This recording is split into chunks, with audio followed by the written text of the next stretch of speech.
Bulacan First Provincial Mobile Force Company nagsagawa ng community outreach program para sa mga estudyante ng Mayto Daycare Center dito sa Barangay Mayto, Kalumpit, Bulacan. Ang makabuluhang aktibidad ay sinagawa sa pangunguna ni Police Lieutenant Colonel Rayson M. Bagain, Force Commander ng Bulacan First Provincial Mobile Force Company, katuwang si Police Captain Joey J. Giab, 2nd Platoon Leader 1st PMFC Bulacan, at ang Philippine Army 304th Reserve Command ng Bulacan, kasama ang mga barangay council at barangay health workers.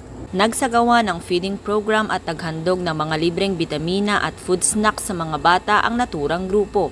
Nagsagawa rin ng lecture ang mga kapulisan ng Bulacan patungkol sa Task Force to End Local Communist Armed Conflict upang mabigyan ng kaalaman at impormasyon ang mga residente ng nasabing barangay. Good morning po, Sergeant Atienza ng TO 4th Reserve Infantry Battalion.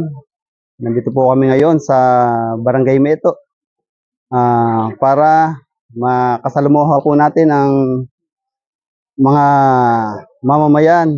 Bali po ang kagandahan ng outreach program po na ito, yung ugnayan po ng pulis, military sa ating mga kababayan, nagkakalapit po ng saloobin. Hindi po sila mag-aatubili na lumapit sa atin, humingi ng tulong. Ito po ang isang nakikita ko na magiging maganda na resulta nito.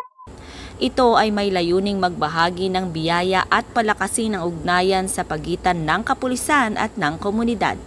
Tinitiyak naman ng ating mga kapulisan ang patuloy na pagtulong at pagbibigay serbisyo sa mga nasasakupan.